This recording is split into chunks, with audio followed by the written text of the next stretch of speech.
Bab 964. Bunuh. Tatapan Dennis dipenuhi dengan kekejaman.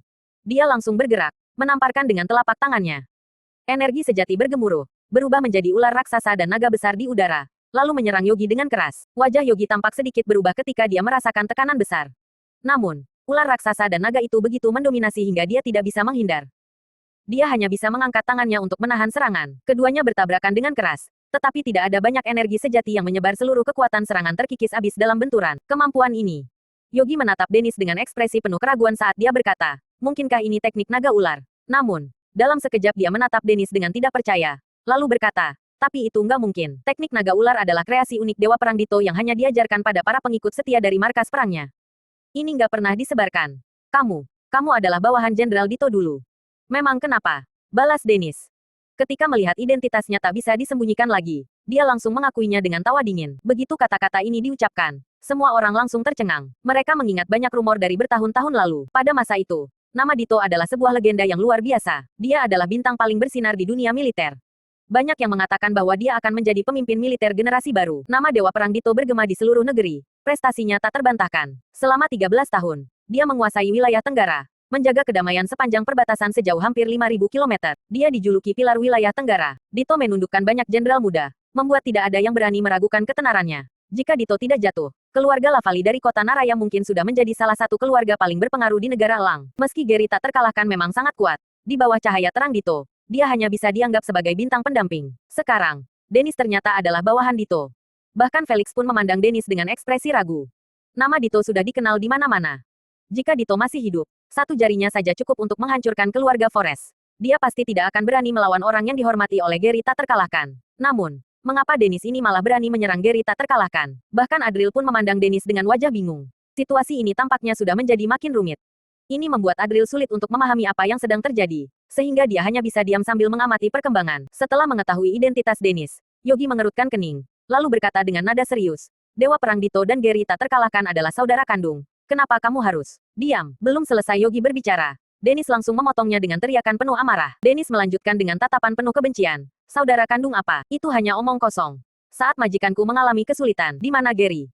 Kenapa dia nggak membantunya? Sekarang saat ada masalah, mereka mulai berbicara tentang saudara kandung. Yogi yang mendengar ini hanya bisa menghela napas. Dia berkata tanpa daya, aku tahu sedikit tentang kejadian waktu itu. Gary pernah mengatakan kalau dia nggak mau membantu kakaknya bukan karena nggak peduli, tapi karena dia merasa kalau tetap tinggal di keluarga adalah satu-satunya cara agar Dito punya orang dalam di keluarga Lavali. Suatu hari nanti, dia bisa memimpin kembalinya Dewa Perang Dito. Selain itu, sekarang Gary juga sedang mencari putra majikanmu untuk dibawa kembali, lalu mewarisi posisi kepala keluarga Lavali, lanjut Yogi. Dennis tersenyum sinis, lalu berkata dengan acuh tak acuh, itu hanya keinginannya sendiri.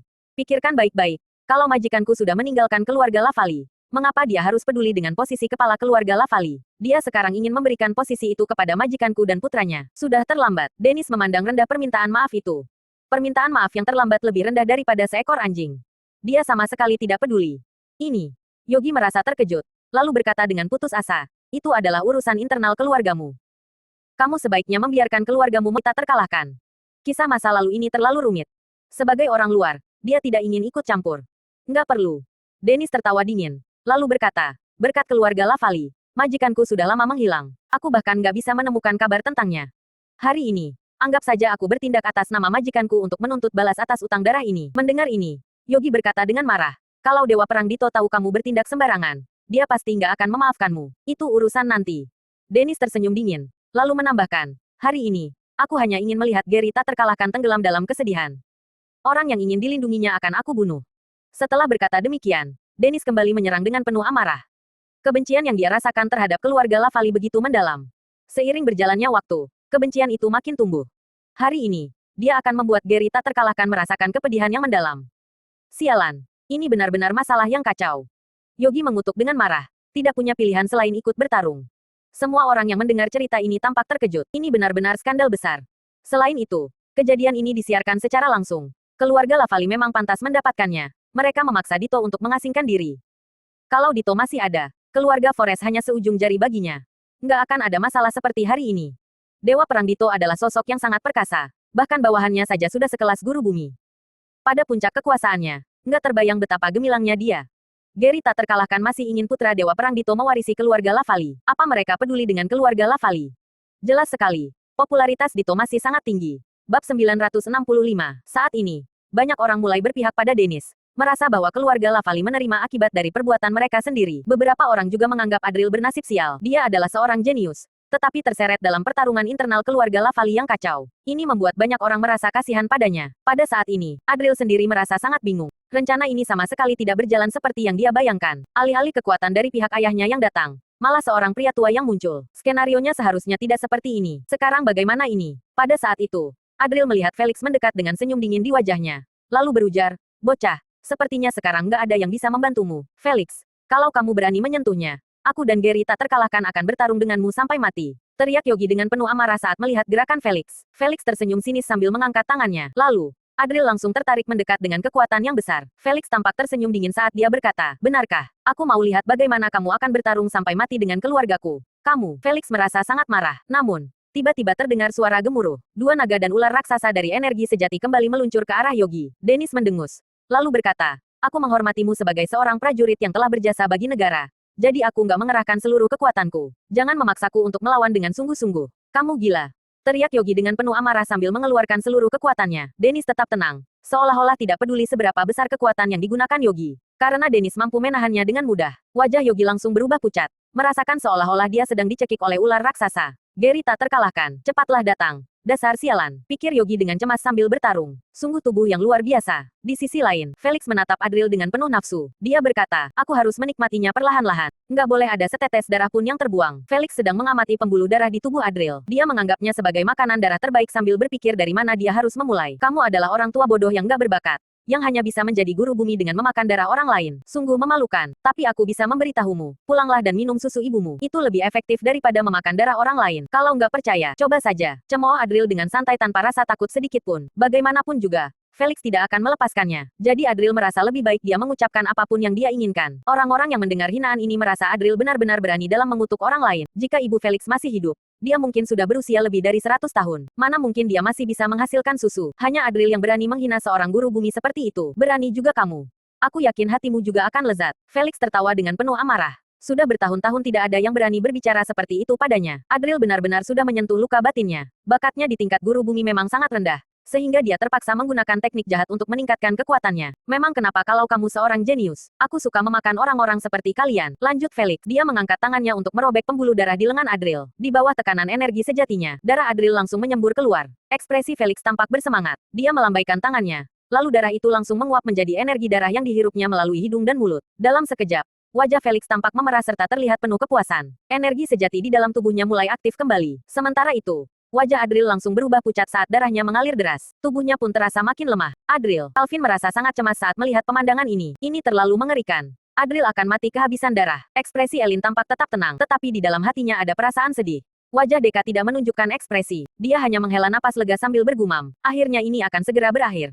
Meski banyak orang merasa kasihan, mereka tidak merasa terkejut. Hari ini memang sudah dipastikan bahwa Adril akan mati. Fakta bahwa Adril masih hidup sampai sekarang, bahkan memaksa 3 orang guru bumi untuk turun tangan, sudah sangat mengejutkan. Drama ini akhirnya akan berakhir. Sementara itu, di luar siaran langsung, Anna dan Aurel hampir tidak bisa menahan diri untuk terus menonton. Wajah mereka tampak pucat serta penuh keputusasaan. "Adril, maafkan aku. Ini semua salahku," bisik Aurel dengan penuh rasa bersalah. "Adril pasti masih punya cara lain. Jangan khawatir," kata Anna sambil menggenggam tangan Aurel dengan erat. Tidak jelas apakah dia sedang menghibur Aurel atau dirinya sendiri. Namun, Anna juga tidak bisa memikirkan cara yang bisa dilakukan agar Adril bisa keluar dari situasi ini. Sementara itu, Wendy berdiri dengan tangan di belakang punggung di puncak Gunung Zirkan. Dia tampak memandang ke arah Majaya dengan tatapan misterius. Rico yang melihat Adril hampir kehabisan darah, menunjukkan ekspresi puas. Dia tertawa gembira, lalu berkata, "Tepat seperti itu. Biarkan dia mati kehabisan darah."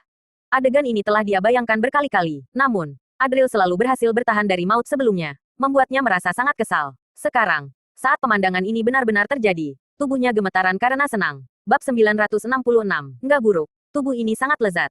Ini benar-benar makanan darah paling segar yang pernah aku rasakan. Kalau dia terus berkembang, suatu hari nanti dia benar-benar bisa menjadi guru bumi.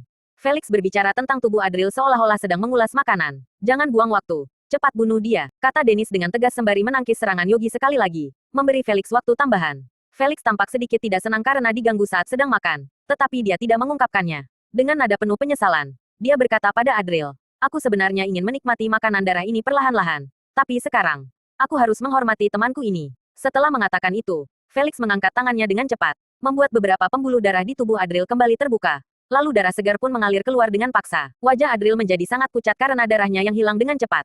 Ini juga membuatnya merasa kekuatan hidupnya makin memudar. Namun, pada saat krisis ini sebuah cahaya samar tiba-tiba bersinar di kedalaman mata Adril. Seolah-olah saat dia berada di ambang hidup dan mati. Kekuatan kuno yang tersembunyi dalam darahnya terbangun. Memberikan perlawanan terakhir. Menyingkir. Teriak Adril. Adril mengangkat tangannya dengan sekuat tenaga. Jari-jarinya yang pucat menusuk ke arah mata Felix. Felix tertawa kecil. Hendak memberikan pelajaran pada Adril. Namun, tiba-tiba ekspresi wajahnya berubah penuh keterkejutan. Di mata Adril tiba-tiba tampak seberkas cahaya. Cahaya ini menyerupai kilatan saat dunia pertama kali diciptakan. Dalam kekuatan misterius itu, bahkan seorang guru bumi terasa seperti seekor semut. Dalam sekejap, Felix merasa seolah-olah dirinya sepenuhnya tersedot ke dalam mata Adril. Jiwanya hampir hancur oleh kekuatan kekacauan dan kehancuran yang ada di dalamnya. Nggak mungkin. Tiba-tiba, Felix tersadar dari rasa sakit yang tajam. Ketika dia memeriksa dirinya sendiri, dia melihat ada luka di wajahnya. Kuku Adril juga tampak berlumuran darah. Orang-orang di sekitar terkejut melihat Felix yang tadi tampak seakan tidak bisa bergerak. Namun, Felix tidak sempat memikirkan banyak hal. Dengan marah, dia menamparkan Adril hingga terlempar sambil berteriak. Apa yang kamu lakukan tadi? Adril terlempar ke tanah dengan suara keras. Beberapa tulangnya sepertinya patah. Dia bahkan tidak bisa mengeluarkan darah lagi.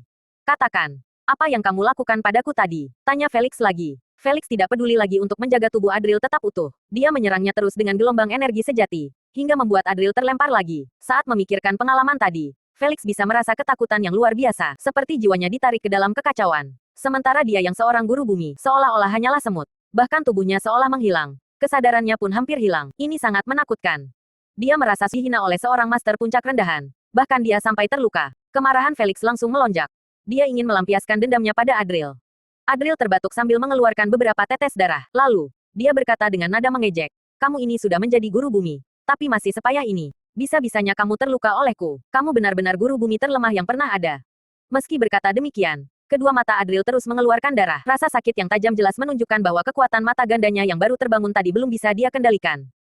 Sementara itu, orang-orang di sekitar tertegun melihat adegan ini. Semua terjadi begitu tiba-tiba. Mereka baru saja melihat Felix tiba-tiba terpaku, lalu terluka oleh Adril. Seorang Adril yang masih di tingkat master puncak, ternyata bisa melukai seorang guru bumi. Itu sungguh tidak masuk akal. Sialan. Bocah. Kamu punya kemampuan juga. Nggak masalah kalau kamu nggak mau bicara.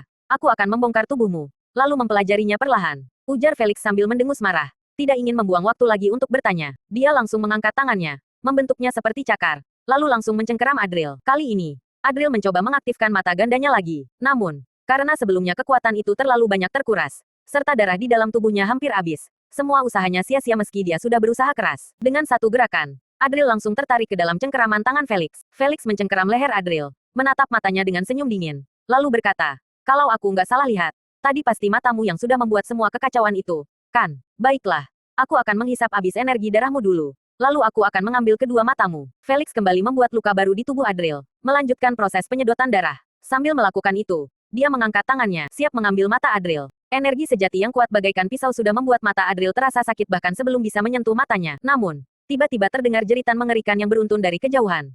Beberapa sosok terlihat terbang di udara, lalu terjatuh keras ke tanah. Ada luka-luka yang mengerikan di tubuh mereka. Itu orang-orang dari keluargaku, ujar Felix. Felix langsung menjadi marah. Orang-orang itu adalah anak buahnya yang ditempatkan di sekitar lokasi untuk menghalangi siapapun yang ingin mendekat. Siapa yang menyerang mereka? Pada saat itu, terdengar suara raungan marah dari kejauhan. Felix, mati saja kamu. Suara itu menggema dengan energi sejati yang besar, mencarkan aura kekuasaan yang tak terhingga, lalu mengguncang tempat itu hingga suasana tiba-tiba menjadi sunyi senyap.